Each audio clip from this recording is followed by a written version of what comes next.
우리 성경 말씀 교독합니다. 민수기 17장 1절에서 11절 말씀 교독합니다.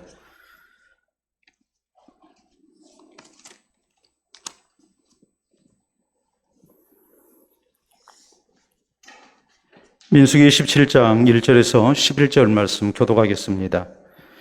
요셉 아들 므낫세 종족들에게 므낫세의 현손 마길의 증손 길르아스 손자 헤베르 아들 슬로바스 딸들이 찾아왔으니 그의 딸들의 이름은 말라와 노아와 호글라와 밀가와 디르사라.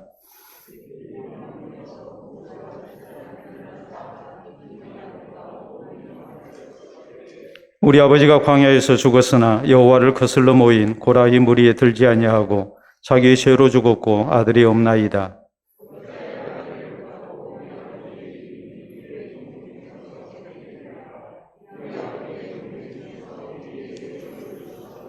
모세가 그 사연을 여호와께 아뢰니라.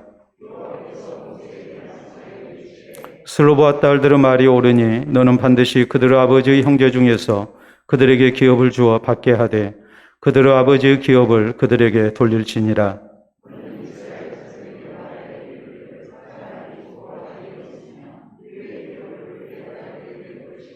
딸도 없으면 그의 기업을 그의 형제에게 줄 것이요 그의 아버지의 형제도 없으면 그의 기업을 가장 가까운 친족에게 주어 받게 할지니라 하고 나 여호와가 너 모세에게 명령한 대로 이스라엘 자손에게 판결의 규례가 되게 할지니라. 아멘. 기도하고 말씀 받도록 합니다. 자비로우신 우리 아버지 은혜를 감사합니다. 늘 하나님의 말씀 거스르며 살아왔던 우리들 주께서 오늘 또 사랑하셔서 우리에게 다시 말씀해 주시고 또 성령의 감동하심 속에 귀한 깨달음 주실 것을 믿고 진심으로 감사를 드립니다. 이 시간도 부족한 종에게 성령의 뜨거운 은혜를 허락하여 주셔서 예수 그리스도의 심장으로 사랑하는 성도들에게 말씀 전하기를 사목해 하시고 준비케 하셨으니 이 시간도 주의 영에 붙들려 주의 말씀을 잘 증거할 수 있도록 도와주시옵기를 원합니다. 우리 사랑하는 성도들에게 말씀을 듣는 아름다운 귀가 열리게 하여 주셔서 주의 말씀을 잘 받아들이게 하시고 이 말씀을 통해서 우리가 더욱더 아름다운 신앙 성숙을 이루게 하시고 그리스도의 형상을 이루는 복된 은혜가 있게 해주시옵소서. 특별히 이 시간 주 앞에 귀한 예물 드린 손길을 기억해 주시옵소서. 단순히 제물을 드리는 손길 되지 아니하게 하시고 나의 심장을 드리며 나의 삶을 드리며 또한 하나님께서 내게 주신 모든 것 가운데에 우리 주의 영광 위하여 살고자 간절히 원하는 마음으로 주 앞에 드리는 예물이 되게 하여 주셔서 이 모든 것을 통해 우리 하나님의 기쁘신 뜻을 이루시고 또 사랑하는 가정과 일터에 변함없으신 주의 아름다운 은혜가 충만토록 역사하여 주시옵소서. 감사하오며 예수님 이름으로 기도하옵나이다. 아멘. 오늘 민수기의 75번째 시간입니다. 우리가 흔하게 듣는 말 가운데 떡 줄 사람은 생각도 없는데 김칫국부터 마신다는 말이 있습니다. 요새 젊은 사람들 쓰는 말로 하자면은 오버했다는 거죠. 미리 앞서간 그런 이제 급한 마음, 어리석은 마음, 그리고 남의 마음을 또 내 것처럼 쓰는 그런 상대방에 대한 배려가 전혀 없는 그런 마음을 우리가 얘기할 때에 떡 줄 사람은 생각도 하지 않는데 김칫국부터 마신다 이렇게 얘기를 합니다. 그런데 이제 반대의 경우도 또 있을 수 있습니다. 나는 저에게 떡을 주고 싶습니다. 분명히 줄 겁니다. 그런데 김칫국을 마실 생각도 하지를 않고 준비도 하지 않습니다. 이것도 굉장히 잘못된 일이죠. 왜냐하면 상대방의 호의와 또 사랑, 또 배려를 받아들이지 않는 그런 잘못된 마음 자세이기 때문에 이런 것도 결코 좋지 못합니다. 우리 하나님께서는 하나님의 자녀된 우리에게 복과 기업 주기를 소원하십니다. 그렇기 때문에 우리는 마땅히 우리를 사랑하시고 우리에게 복 주기를 원하시는 하나님 앞에 바른 응답이 있어야 합니다. 하나님께서 복 주시겠다고 그러는데 그걸 믿지 아니한다 할지, 또 하나님이 주의 사랑하는 자녀들에게 복을 주시겠다고 그러는데 나는 아닐 거야 하면서 스스로를 제외시키고 포기해버리는 그런 모습, 그것도 심히도 잘못된 일이고 하나님 보실 때에 그것은 또 어리석은 모습이라는 것도 우리가 잊어서는 안 됩니다. 우리는 지난 시간까지 이스라엘의 제2차 인구조사에 대해서 말씀을 살폈습니다. 이 인구조사는 가나안 정복을 위한 인구 재편성 작업을 하는 일이었습니다. 그리고 가나안을 정복했을 때에 이제 하나님의 명령대로 기업을 분배하기 위한 사전 작업, 이것이 바로 이스라엘 백성들의 제2차 인구조사의 목적이었습니다. 아울러서 하나님께서는 앞으로 기업을 분배하게 될 때에 기업 분배의 원칙이 무엇인가, 여기에 대해서 또 말씀을 하셨습니다. 이게 우리가 지난 시간에 살핀 말씀이죠. 첫째로 하나님은 공평의 원칙을 강조하셨습니다. 가족의 수가 많으면 많은 넓은 기업을 줄 것이고 넓은 땅을 줄 것이고 가족이 적다면은 작은 땅을 줄 것이다. 이것이 공평의 원칙이었죠. 그런가 하면 하나님께서 다음에 말씀하신 것은 아무리 공평의 원칙을 가지고서 기업을 나눈다 할지라도 남의 떡이 커 보이는 법이고 또 기업의 위치가 어디에 있느냐에 따라서 또 그것이 옥토냐 박토냐에 따라서 사람의 마음에 들 수도 있고 안 들 수도 있습니다. 아마 이런 식으로 분배를 했다면 만족하는 사람은 별로 없었을 것입니다. 그렇기 때문에 하나님께서는 제비뽑기라는 방법을 통해서 기업을 분배토록 하셨습니다. 이것은 하나님께서 우리에게 기업을 주신 것으로 받아들이고 이 얻은 바 기업에 대해서 불평하지 말고 자족하라는 뜻에서 하나님께서 그렇게 하신 겁니다. 그리고 기업 분배의 세 번째 원칙은 뭐였냐면은 레위 자손에게는 기업을 주지 말라는 거였습니다. 레위 자손은 구별된 백성들로서 하나님을 섬기는 데 전적으로 헌신된 사람들이었습니다. 그렇기 때문에 나머지 이스라엘 지파들이 레위 자손들에게 하나님께 드리는 11조를 이렇게 받게 했고 그래서 저희의 생활을 책임지게 했습니다. 이런 일들을 통해서 하나님께서는 하나님의 거룩한 사역에 아름답게 헌신됐을 때에 하나님께서 우리의 삶 속에 함께 하시고 붙드신 은혜가 있음을 믿고 우리가 기쁜 마음으로 헌신되고 쓰임받아야 한다는 것, 이것을 아울러서 이제 강조를 하신 것이죠. 오늘 성경 말씀은 하나님께서 정해주신 이 기업 분배 원칙에 대해서 이의를 제기한 슬로바 딸들에 대해서 우리에게 말씀을 증거합니다. 하나님께서 아주 세밀하게 불평 없도록 이렇게 여러 가지 기업 분배의 원칙을 정하셔서 이렇게 기업을 분배하도록 하라, 이렇게 말씀을 하셨는데 이 기업 분배 원칙에 대해서 아무도 이의를 제기하지 아니했는데 슬로바스의 딸들이 나와서 여기에 이의를 제기하는 겁니다. 그것은 다른 것이 아니라 저희에게는 아들이 없었고 결국 딸만 5명인 그런 가정이었는데 이것이 딸만 있다고 해서 우리에게 기업을 주지 아니한다면 이것은 불공평한 것이라고 이렇게 항의를 한 것이죠. 우리가 1절에 있는 말씀을 보면 요셉 아들 므낫세 종족들에게 므낫세의 현손 마기르 증손 길라스 손자 헤베르 아들 슬로바스의 딸들이 찾아왔으니 그의 딸들의 이름은 말라와 노아와 호글라와 밀가와 디르사라. 그들이 해망문에서 모세와 제사장 엘르아살과 지휘관들과 온 회중 앞에 서서 이르되 우리 아버지가 광야에서 죽었으나 여호와를 거슬러 모인 고라의 무리에 들지 아니하고 자기 죄로 죽었고 아들이 없나이다. 어찌하여 아들이 없다고 우리 아버지의 이름이 그의 종족 중에서 삭제되리이까. 우리 아버지의 형제 중에서 우리에게 기업을 주소서라고 이렇게 이의를 제기합니다. 한마디로 얘기하자면 우리 아버지는 광야 생활 가운데 자기 죄로 죽었습니다. 이 말의 의미는 이스라엘 백성들 38년 전 가데스바네아 사건 때에 여호수아와 갈렙을 제외한 사람들, 하나님께서 약속하시는 가나안 땅 정복하는 것에 대해서 불신앙적으로 일관됐기 때문에 하나님이 여호수아와 갈렙 제외하고 20세 이상 된 사람들 다 광야에서 죽게 하셨죠. 그렇게 죽었다는 말이에요. 고라가 그 무리들이 하나님의 절대 주권을 무시하고 스스로 제사장 되겠다고 그러고 이스라엘의 지도자들이 되겠다고 했을 때에 여기에 대해서 하나님께서는 하나님의 절대 주권을 무시한 죄로 인해서 저에게 크게 진노하셨습니다. 그래서 그 일당들 다 죽이셨습니다. 그러니까 슬로바스의 딸들의 얘기는 그겁니다. 우리는 보통 백성과 똑같은 죄로 우리 아버지는 죽었습니다. 특별하게 고라의 자손들 거기에 포함돼서 죽은 그런 우리 아버지가 아닙니다. 그런데 고라의 자손의 무리에 들지도 아니했고 자기 죄로 그냥 광야에서 죽어갔던 다른 집안은 다 이렇게 기업을 분배받는데 우리 집에는 아들이 없다고 우리에게 기업을 주지 아니한다면 이것은 불공평한 것 아니겠습니까? 우리에게도 기본적으로 생활할 수 있는 그런 터전을 주십시오. 기존 생존권을 보장해달라고 이렇게 이의를 제기한 것입니다. 그래서 모세는 이 문제에 대해서 하나님께 이제 명령을 받았고 기업 분배를 하게 합니다. 더 나아가서 아들 없이 죽게 될 때에 아버지의 유산 상속에 대한 판례를 삼도록 이렇게 정해졌다라는 것이 오늘 본문 11절까지의 내용입니다. 우리 하나님께서는 분명히 우리 성도에게 기업 주기를 원하시고 복 주기를 원하십니다. 그렇기 때문에 우리가 하나님 앞에 어떤 신앙 자세로 나아가야 할 것인가? 우리에게 복 주기를 원하시는 하나님 앞에 우리가 어떤 신앙 자세로 하나님의 복 주기를 원하시는 이 사랑 앞에 우리가 응답해야 할 것인가? 이것이 오늘 성경 말씀 속에 우리가 살펴야 할 내용입니다. 하나님은 우리에게 복 주기를 원하시는데 그 복 받기를 우리가 스스로 포기하는 어리석은 모습이 돼서는 안 된다는 말이죠. 자, 그렇기 때문에 슬로바스의 딸들이 자기들의 기업을 위해서 이렇게 모세 앞에 나와서 기업 분배를 요구를 했고 하나님께서 그것을 들어주신 일을 우리가 생각하면서 우리가 어떻게 하면 하나님 앞에 아름다운 기업을 받을 수 있을까? 우리에게 복 주기를 원하시는 하나님의 복을 우리가 허락받을 수 있을까? 이것을 우리가 깊이 생각하고 하나님의 복을 허락받는 그런 신앙생활을 우리가 해야 한다는 말입니다. 자, 오늘 슬로바 딸들의 이 기업 분배에 대한 간청, 이 제기에 대해서 우리가 먼저 살펴야 할 말씀이 뭐겠습니까? 그것은 첫째로 슬로바스의 딸들이 나와서 기업을 달라고 간청했다는 사실입니다. 1절은 분명히 말씀을 하죠.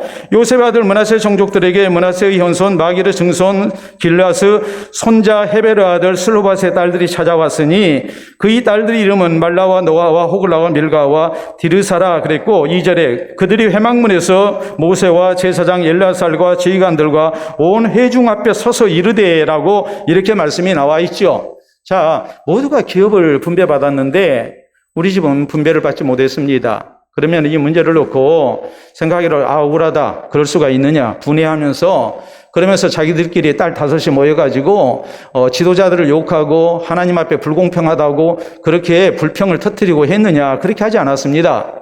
이 문제를 가지고 이들은 자기들이 지도자를 찾았고 결국 모세를 찾아서 이제 이 일을 제기한 거예요. 우리는 기업을 받을 수 없는 딸만 있는 집안이니까 할 수 없지. 어쩌다 우리 아버지가 아들을 못 낳아가지고 우리가 이렇게 힘들게 살아야 하나. 이런 식으로 자포자기하지 않았어요. 혹은 우리가 딸만 5이 있는데 다른 집 다 기업받았는데 우리가 기업받지 못한 것 보고 기본적인 이 생계수단도 확보하지 못한 우리의 입장을 보고 다른 사람들이 불쌍하게 여기고 어떻게 옆에서 도와주겠지. 그런 식으로 생각하지 아니했어요. 이들은 모세 앞에 나간 겁니다. 그래서 간청을 한 거예요. 그 결과 저희에게 기업이 주어진 거예요. 누가 알아서 해준 것 아니에요. 하나님께서 하나님의 백성된 이스라엘에게 기업을 주겠다고 하셨을 때에 오늘 내가 죄해됐어요. 이 죄해된 것에 대해서 슬로바스의 딸들은 왜 우리가 죄가 됐습니까? 이건 부당합니다 하면서 이 일을 제기했고 우리에게도 기업을 달라고 요구를 한 거예요. 그래서 기업을 받게 된 거예요. 여러분, 우리가 이 말씀을 생각할 때에 하나님께서 누구에게 은혜를 주시고 누구에게 복을 주시는가, 이것을 우리가 잘 기억을 해야 합니다.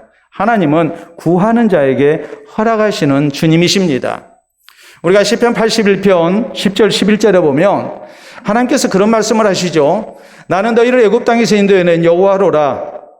내 입을 크게 열라. 내가 채우리라 했으나 너희가 나를 원치 아니하였도다. 여러분, 이 말씀이 무슨 뜻이겠습니까? 하나님께서 이스라엘 백성들을 향해서 하시는 말씀이 그것입니다. 나는 너희를 애굽 땅에서 인도해낸 여호와라. 이 말씀은 오늘 너희가 있게 된 것이 다 내 은혜 때문이라는 말이고 나는 전능하신 하나님이라는 말이거든요. 그러니까 광야 생활을 할 때에 내 입을 크게 열라. 내가 채우리라 하였으나 이 전능하신 하나님께서 이스라엘을 사랑하시고 복주기를 원하시는데 입을 크게 열어서 하나님 앞에 부르짖으라고 이렇게 말씀하시는데, 그러면 주겠다고 말씀을 하시는데 너희가 내 말을 믿지 않고 나를 원치 아니하였다. 얼마나 안타까운 일입니까?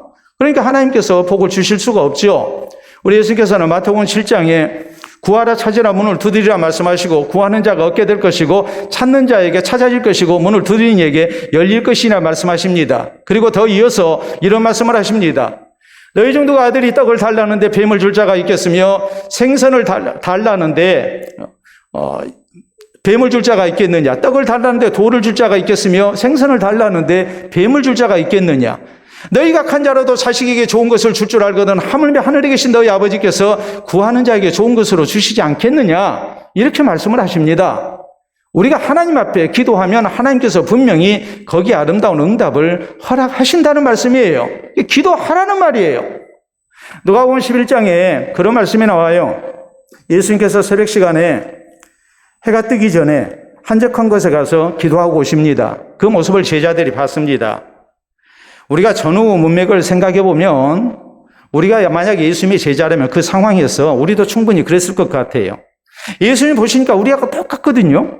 육신을 입고 오셨기 때문에 우리처럼 배고파하시고 또 힘들면 힘들어하시고 피곤해하시고 어떤 때는 배에서 피곤해서 주무시기도 하시고 또 어떤 때는 우리 예수님 우리와 조금도 다를 바가 없는 육신 속에서 인간의 한계 속에서 사시는 것 같단 말이에요. 그런데 예수님은 하나님의 놀라운 능력 속에 병든 자를 고치십니다. 오병이의 표적을 나타내십니다. 그런가 하면 죽은 자도 살리십니다. 장애인을 고치십니다. 이런 놀라운 능력을 행하게 될 때 제자들이 궁금하지 않겠어요? 도대체 예수님은 무슨 능력으로 저렇게 하실까?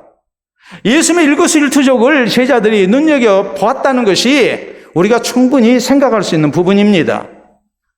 제자들과 예수님의 다른 점이 뭐였을까요? 제자들은 기도하지 않았는데 예수님은 새벽 시간에 기도하시는 거였습니다. 예수님이 새벽 시간에 기도하고 오셨을 때에 제자들이 예수님께 사정합니다. 요한이 자기 제자들에게 기도를 가르쳐 준 것 같이 우리에게도 기도를 가르쳐 주소서. 제자들이 알았어요. 예수님이 우리가 똑같은 육신을 입으신 분인데 왜 저렇게 놀라운 능력을 행사하시는가? 우리가 잠자는 시간에 예수님은 기도하고 계셨다. 그 비밀을 알았어요. 그래서 예수님께 요청한 거예요.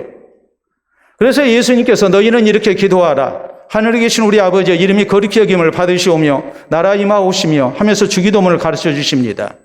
이게 누가복음 11장에 있는 주기도문의 배경입니다. 주기도문을 가르쳐 주시고 난 다음에 우리 주님께서 또 하나 주신 교훈이 있습니다. 그것은 뭐냐면 간청하는 이웃의 비유입니다. 내 집에 손님이 찾아왔습니다. 그런데 먹을 것이 없습니다. 밤 늦은 시간에 이 손님에게 먹을 것을 줘야 되겠는데 내 집에 없으니까 이웃집에 가서 문을 두드립니다. 내 집에 친구가 왔는데 아는 사람이 왔는데 배고프다 하니 우리 집에 떡이 없습니다. 당신 집에 있는 거 좀 주시오. 그랬을 때에 이 사람이 거절을 하죠. 불 끄고 아이들과 더불어서 지금 잠자리에 누웠으니 떡을 내줄 수가 없다. 그런데 이 사람이 돌아갑니까? 안 돌아가죠. 계속 문을 두드리죠. 거기에 대해서 주님께서 하신 말씀은 이것입니다. 비록 이웃됨을 인해서는 주지 않겠지만 간청함을 인해서 주게 될 것이다 그랬거든요. 예수님께서 주기도문을 가르쳐 주시고 난 다음에 이 비유를 들으신 그 이유가 뭘까요? 주기도문은 주문이 아닙니다. 하나님을 향해서 우리가 기도하며 하나님의 은혜를 구해야 하는데 우리에게 필요한 것은 주의 은혜를 간절히 원하는 그 간구하는 자세, 간청하는 자세가 있어야 한다는 말이에요. 그 정도로 하나님의 은혜를 우리가 사모해야 하나님께서 우리에게 복 주기를 원하시고 은혜 베풀기를 원하실 때에 우리가 그것을 허락받는 주의 백성이 될 수 있다는 말이에요. 여러분, 맹인 거지인 바디메오가 예수님을 향해서 다윗의 자손이여 나를 불쌍히 여기소서 하면서 눈뜨기를 원합니다. 예수님께서 침묵하셨습니다. 대답을 안 하십니다. 누가 보더라도 불쌍한 사람이죠. 어찌 보면 제자들이 주선해서 이 사람 예수님께 데려와야 하지 않겠습니까? 주님 아무리 바쁘시더라도 이 사람은 눈뜨게 해줘야 되겠습니다. 해야 하지 않겠습니까? 그런데 예수님도 침묵하시고 예수님 팔길을 재촉하시면서 가버리십니다. 제자들도 그냥 뒤따라가죠. 계속 따라오면서 소리를 지르니까 여러분 앞 못 보는 사람이 계속 소리 지르며 뒤따라온다고 생각을 해보세요. 다른 사람들도 많이 있잖아요.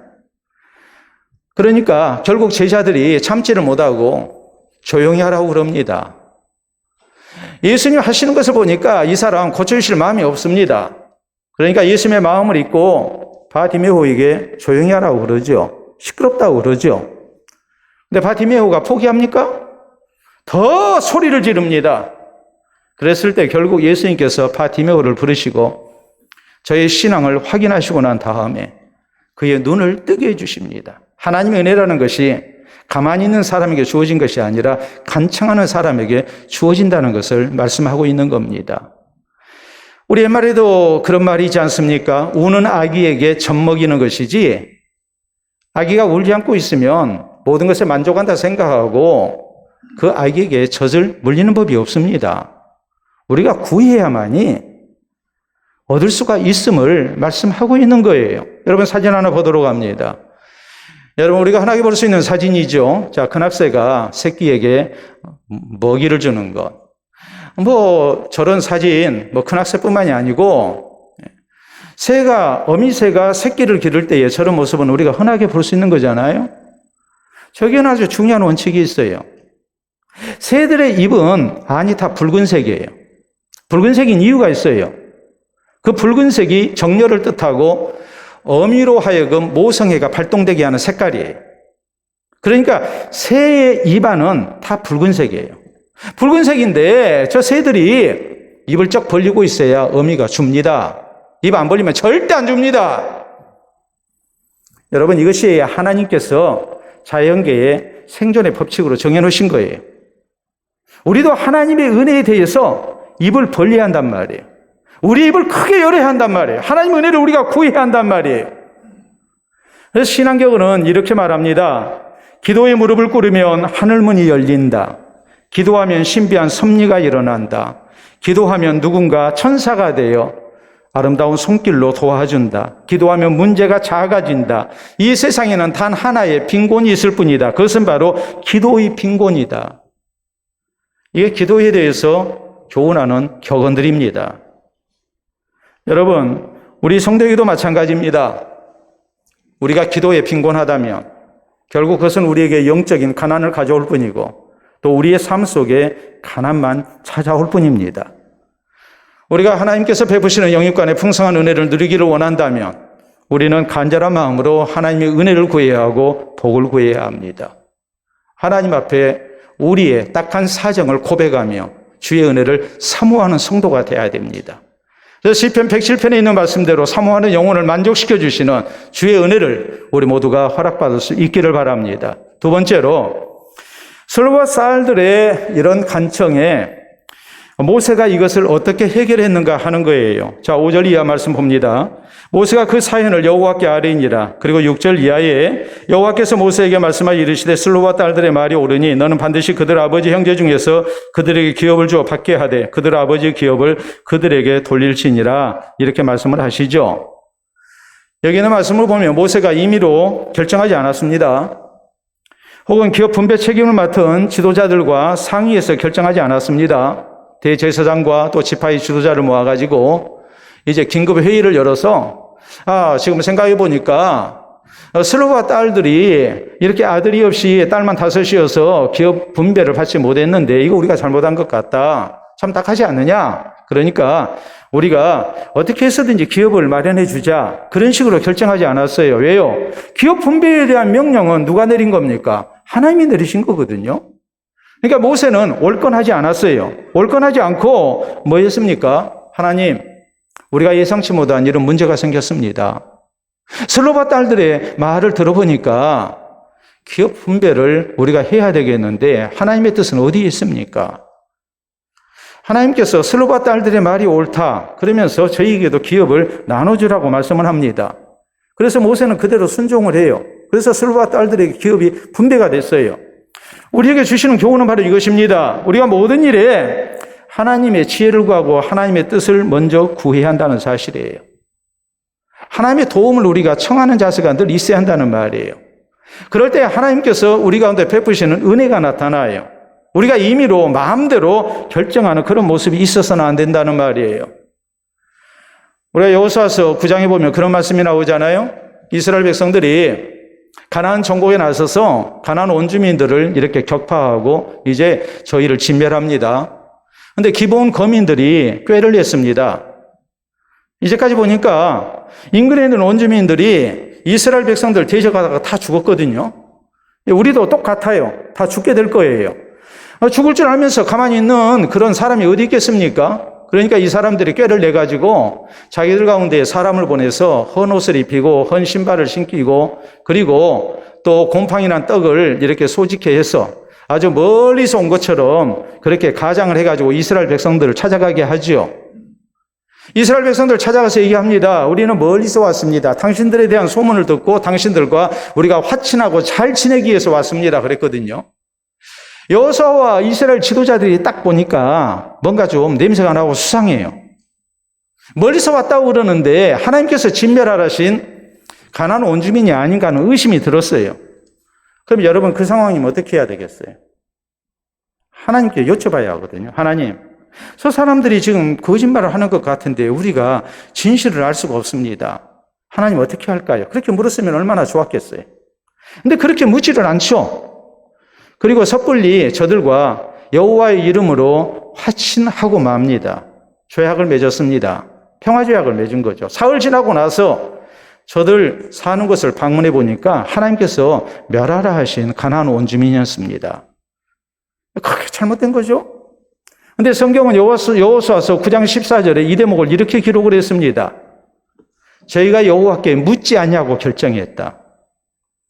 여러분, 사람이 아무리 지혜를 모으고 의견 일치를 받다 할지라도 그것이 하나님의 뜻이 아니라면 그건 잘못된 겁니다. 하나님께 여쭤보면 간단하잖아요. 그런데 그걸 안 물어본 거예요. 그래서 결국 하나님께서 진멸하라 하신 백성들을 진멸하지를 못합니다. 하나님의 이름으로 맹세했기 때문에. 사울왕이라는 사람을 놓고 보면 대체적으로 문제가 생기면 자기 마음대로 하는 그런 성격의 사람이었어요. 하나님의 말씀보다는 백성의 말을 더 중요시 여기는 사람. 그리고 하나님의 뜻보다도 자기 뜻을 앞세우는 사람이었어요. 그래서 우리가 역대상 10장 13절로 14절에 보면 사울이 죽은 것은 여호와께 범죄했기 때문이라 저가 여호와의 말씀을 지키지 아니하고 여호와께 신접한 자에게 가르치기를 청하고 여호와께 묻지 아니하였으므로 여호와께서 그를 죽이시고 그의 나라를 이새의 아들 다윗에게 넘겨주셨더라. 여러분, 한 인간의 불행이라는 것이 또 한 나라의 불행이라는 것이 어떻게 해서 찾아오게 됐는가라는 것을 분명하게 밝힙니다. 그것은 하나님 앞에 묻지 아니한 거였습니다. 하나님의 뜻을 먼저 살피지 않은 거였습니다. 그러니까 결국 하나님의 은혜에서 멀어지고 마는 거죠. 하나님이 주신 은혜까지도 기업까지도 빼앗기는 거예요. 반대로 그 기업을 넘겨받은 이스라엘이라는 나라에 이 기업을 넘겨받은 다윗은 어떤 사람입니까? 그런 모든 일에 늘 하나님의 뜻을 구하는 사람이었거든요. 하나님의 뜻이 어디 있는지 늘 묻는 사람이었어요. 그러니까 하나님께서 사랑하시고 또 그에게 아름다운 기업을 허락하시는 것 아니겠습니까? 1173명의 신입사원에게 물었습니다. 신입사원으로서 직장 생활할 때에 제일 많은 실수가 무엇이었는가? 잘못된 방향으로 업무를 진행한 것, 혹은 전화 응대하는데 실수한 것, 혹은 호칭이나 직급을 잘못 부른 것. 그래서 부장님을 과장님이라 했달지 그런 실수 얼마든지 있을 수 있잖아요. 그러면서 직장인의 96.6%가 자기의 신입사원 시절을 후회한다고 했어요. 그러니까 거의 10명 모두가 다 후회한다는 얘기예요. 근데 왜 후회하느냐? 그 후회한 것에 대해서 대체적으로 세 가지였어요. 하나는 자기 개발을 소홀히 한 것, 미래 계획을 세우지 않고 그냥 직장 생활한 것. 세 번째, 이것이 제일 중요한 거예요. 뭐냐면 모르면 물어가야 하는데 도무지 안 물어본 것. 물어보는 것을 창피하게 여기고 안 묻는 겁니다. 그리고 자기가 임의로 그냥 판단하는 거예요. 옛말에 불치하문이라고 그랬거든요. 아랫사람에게 묻는 것, 절대 그것은 부끄러운 일이 아니다. 불치하문. 내가 몰라서 아는 척하고 그렇게 나를 숨기면서 임의대로 해가지고 잘못하는 것보다는 모르면 물어서 바로 가는 것이 더 지혜로운 거다 이 말이죠. 그건 부끄러운 것이 아니라는 말이에요. 그래서 이들이 이구동성을 했던 말, 후배 신입사원에게 해주고 싶은 조언이 무엇인가 했을 때에 제일 강조된 것은 이것이었습니다. 모르면 알 때까지 묻고 또 물어라. 우리에게 있어서도 마찬가지입니다. 하나님의 뜻을 묻는 성도가 돼야 됩니다. 늘 하나님의 뜻을 살피고 하나님의 뜻을 따라 나아가는 사람이 돼야 됩니다. 우리가 운전을 하다 보면 황색 전멸 신호가 있고 또 적색 전멸 신호가 있습니다. 그렇죠? 보통 때는 신호등이 있는데, 그리고 빨간불, 파란불, 노란불 이런 식으로 다 켜지잖아요. 또 뭐 좌회전하라고 또 표시가 나오고 그러잖아요. 근데 어떤 신호등, 어떤 시간대에 가보면 그냥 황색 전멸등이 계속 깜빡깜빡 켜지는 데가 있어요. 혹은 빨간, 적색 전멸등이 계속 이렇게 켜지는 경우가 있어요. 적색 신호등이 계속 전멸되는 그런 경우가 있죠. 여러분, 그것은 뭐 때문에 그럴까요? 그 고장나서 그렇습니까? 아니죠. 황색 전멸 신호등이나 적색 전멸 신호등이 있는 이유는 교통의 원활한 흐름을 위해서 그렇게 하는 거예요. 차가 그렇게 많이 안 다니니까 임의로 알아서 건너가라는 것 아니겠습니까? 그러니까 전멸 신호등이 있거든요. 그런데 어떤 경우 황색 전멸등이고 어떤 경우 적색 전멸등이냐는 거예요. 여러분 아시죠? 우리 서장로님 한번 말씀해 보세요. 황색 전멸등과 적색 전멸등의 차이가 뭡니까? 예, 맞습니다. 황색 전멸등은 조심해서 건너가라는 뜻이고 적색 전멸등은 일단 멈춤이에요. 일단 정지예요. 그리고 잘 살펴서 이제 건너가라는 말이에요. 일단 멈추라는 겁니다. 우리가 아무리 급하고 또 아무리 우리가 스스로 생각할 때 중요하다 할지라도 하나님의 뜻이 분명한 것이 아니라면 우리에게는 신앙적인 주저함이 있어야 해요. 일단 멈춤이 있어야 해요. 내 마음대로 결정하고 그리고 난 다음에 문제를 일으키는 그런 모습이 아니고 이 상황에서 하나님께서 우리에게 바라시는 것이 무엇인가?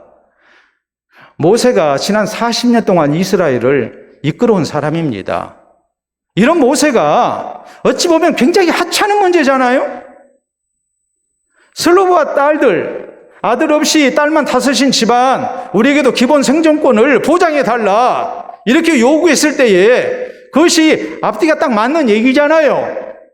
그거 사람들끼리 모여가지고 해결할 수 있잖아요. 근데 모세는 그렇게 안 했어요. 40년을 이스라엘을 큰 대가 없이 이끌어왔던 모세지만 그 문제를 놓고 하나님의 뜻을 물은 겁니다. 하나님 어떻게 해야 합니까? 일단 정지한 거예요. 내 생각이 있습니다. 그러나 하나님의 뜻이 우선이에요. 그래서 하나님의 뜻을 물은 거예요. 여러분, 우리의 신앙생활 속에서 하나님이 사랑하시고 또 하나님께서 많은 복을 주실 수 있는 모습이 뭘까요? 그래서 모든 일에 우리가 하나님의 뜻을 찾아서 움직이는 거예요. 임의로 내 마음대로 또 이 세대를 본받는 가운데 우리가 세상을 따르는 모습이 아니에요. 철저하게 하나님의 선하시고 기뻐하시고 온전하신 뜻이 무엇인지 분별하면서 우리가 그 뜻 가운데 나아가는 사람, 하나님의 말씀을 따라서 순종하며 사는 사람, 그 사람에게 하나님이 기업을 주시고 그 사람을 사랑하신다는 사실을 우리가 배워야 합니다. 자, 마지막으로 우리가 하나 또 생각해야 할 부분이 있죠. 그것은 뭐냐면 하나님의 응답이에요. 하나님께서 슬로바 딸들에게도 기업을 주라고 말씀을 하시거든요. 자, 6절 7절 말씀 봅니다.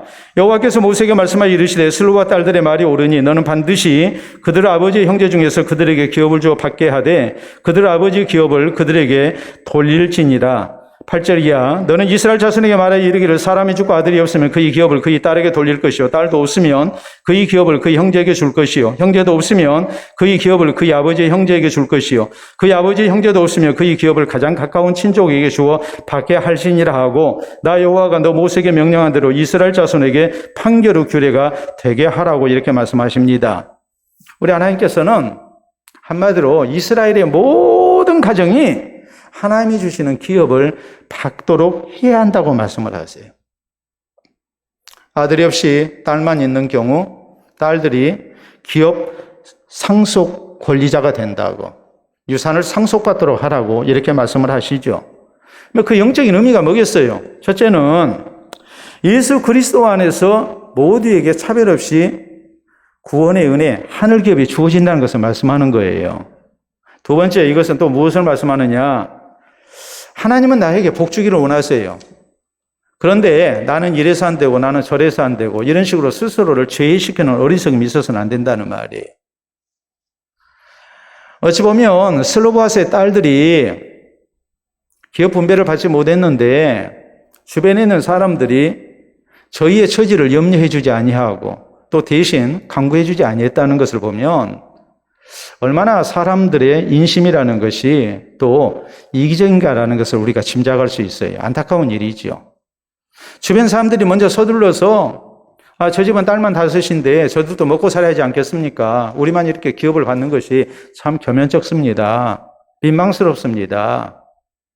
우리가 좀 십시일반으로 해가지고 저 집안도 기본적으로 생활할 수 있는 그런 터전을 마련해 주는 게 좋겠습니다. 이렇게라도 해야 하는 상황이거든요. 근데 사람 인심을 보세요. 지금까지 40년 같이 살아왔는데 또 집안에 사람들도 있을 텐데 전혀 신경을 안 써주잖아요. 그래서 이들이 직접 지금 모세에게 나와와서 우리도 기업을 달라고 요구했잖아요. 그런데 하나님께서 지금 하시는 말씀은 뭐였냐면 슬로바 딸들의 말이 옳다. 저들에게도 기업을 주도록 해라. 그리고 이스라엘 가운데 기업을 받지 못할 사람 한 사람도 있어서는 안 된다. 이렇게 분명히 하나님께서 규례를 정해버리셨어요. 이것을 보면 하나님께서 주의 백성들을 얼마나 사랑하시고 기업을 주기를 원하시는 분인가, 얼마나 주의 백성들을 긍휼히 여기시고 사랑하시는가라는 것이 분명하게 드러나잖아요. 사람은 신경 쓰지 않고 배려해 주지 않았는데 하나님은 앞으로 되어질 모든 이들까지 경우까지 말씀을 하시면서 어느 집안이든지 하나님이 주시는 기업을 상속받도록 해야 한다. 이렇게 말씀을 하시잖아요. 그 정도로 하나님께서는 우리를 사랑하시고 우리에게 구원을 베푸시고 은혜 주기를 기뻐하시는 하나님이다 이 말이에요. 그러니까 이 하나님의 나를 향하신 긍휼을 믿고 자비를 믿고 은혜를 믿고 사랑을 믿고 우리가 뭐 해야 합니까? 나는 하나님의 복을 못 받을 사람, 나는 하나님의 구원에 해당되지 않는 사람, 이런 식으로 생각해서는 안 된다 이 말이에요. 성경 분명히 말씀하십니다. 로마서 8장 32절에 보면 자기 아들을 아끼지 아니하시고 우리 모든 사람을 위하여 내주신 이가 그 아들과 함께 모든 것을 우리에게 주시지 아니하겠느냐 그랬어요. 하나님은 우리에게 예수 그리스도를 주셨을 뿐만이 아니라 우리에게 필요한 은혜와 복을 주기를 기뻐하시는 하나님이에요. 그 하나님을 믿고 우리가 하나님 앞에 은혜를 구하는 사람이 돼야 한단 말이에요. 내가 이래서 안 되고 저래서 안 되고 그런 식으로 자꾸 나를 하나님의 은혜 가운데서 하나님의 복 주신 가운데서 제외시켜버리는, 스스로 포기해버리는 그런 모습이 돼서는 안 된다는 말입니다. 여러분, 마태 같은 사람 세리인데 예수님께서 제자로 부르실 거라고 누가 상상이나 할 수 있었습니까? 삭개오 같은 사람 예수님께서 구원의 은총을 주실 거라고 누가 상상이나 할 수 있었습니까? 또 여러분, 스로보니게 여인을 생각해 보세요. 병든 딸을 위해서 주님 앞에 나왔을 때 이 여인 이방 여인이었습니다. 예수님이 도저히 은혜 주실 것 같지가 않았지요. 근데 포기하지 않습니다. 예수님 말씀하십니다. 나는 이스라엘 집에 잃어버린 양들 외에는 내가 보내심을 받지 아니했다. 너희 같은 이방인에게는 해당사항이 없다고 말씀하시거든요. 이 여인의 신앙을 예수님이 시험하기 위해서 그런 매몰찬 말씀을 하신 거예요. 자녀의 떡을 취하여 개들에게 던짐이 마땅치 아니하다. 유대인들이 이방인들을 부를 때 개라고 불렀습니다.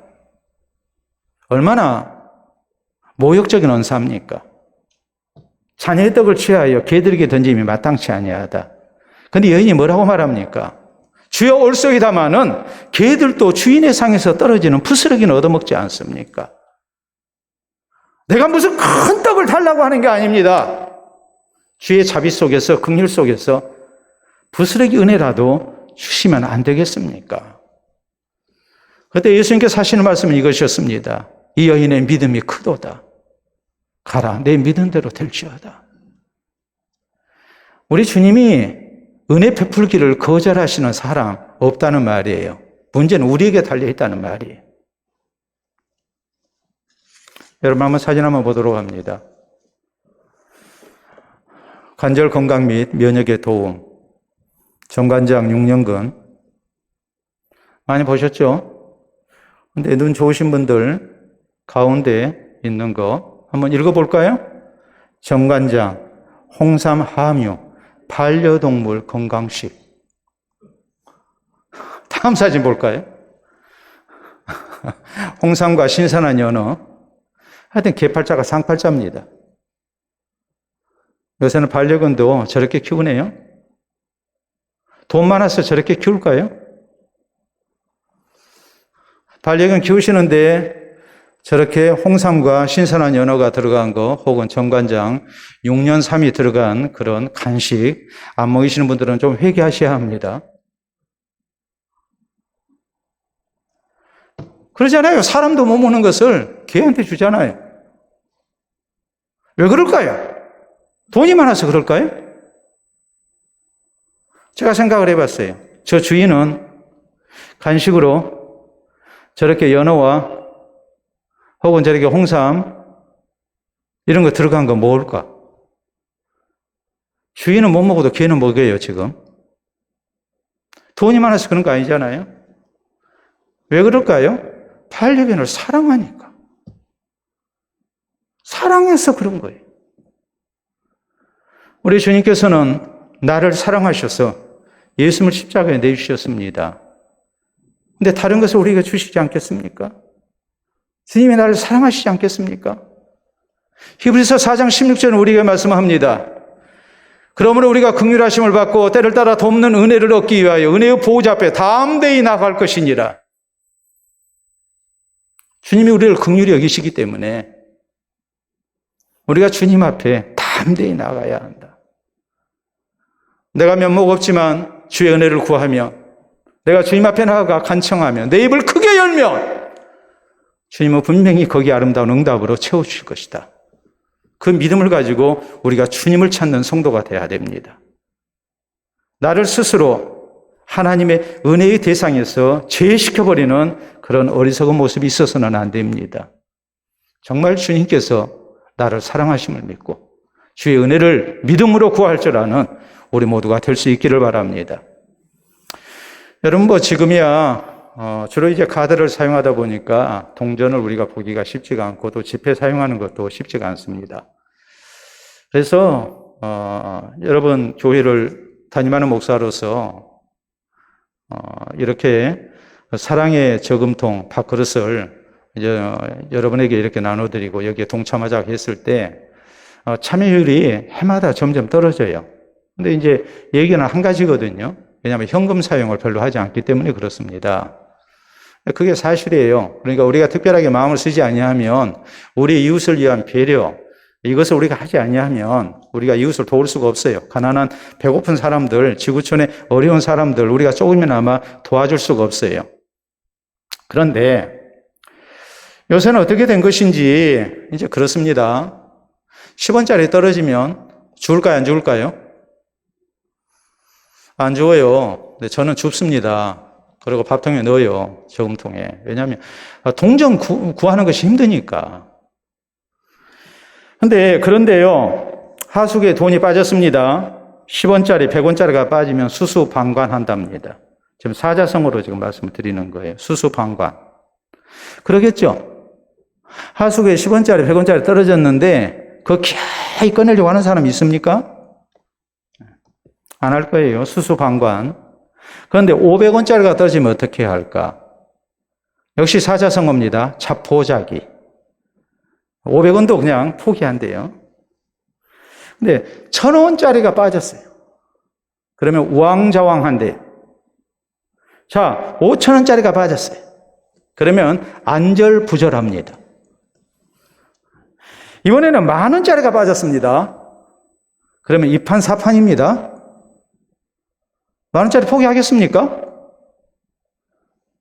10,000원짜리 다음에는 뭘까요? 50,000원짜리가 빠졌습니다.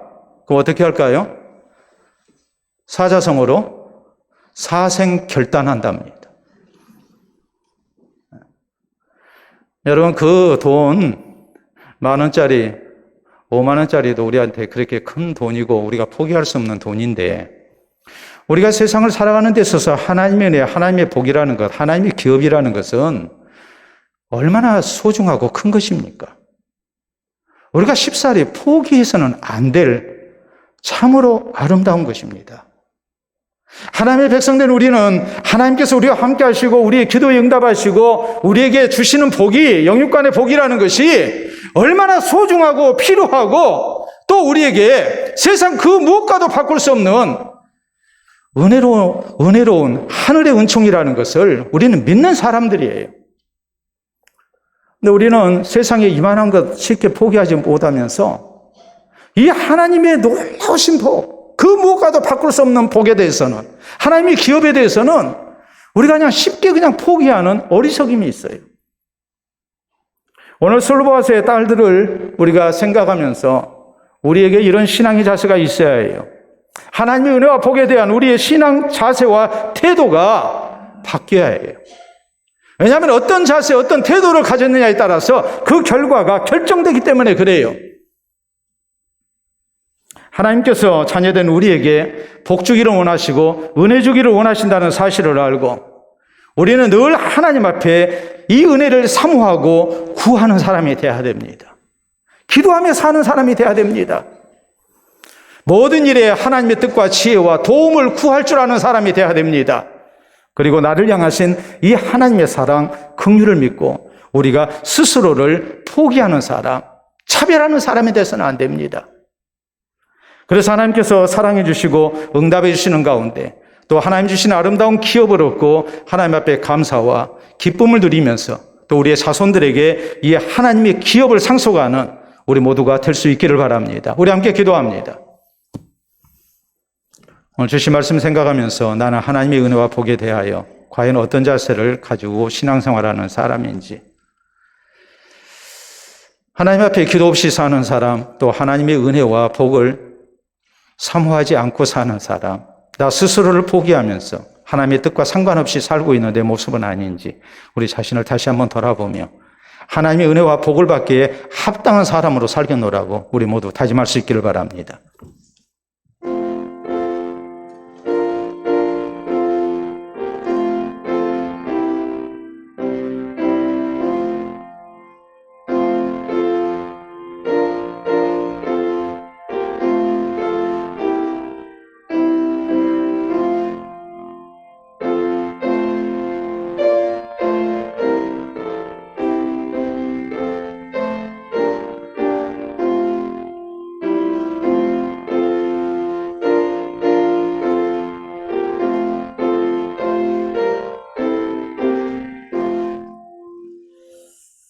이 시간도 살아계신 우리 아버지 은혜를 진심으로 감사합니다.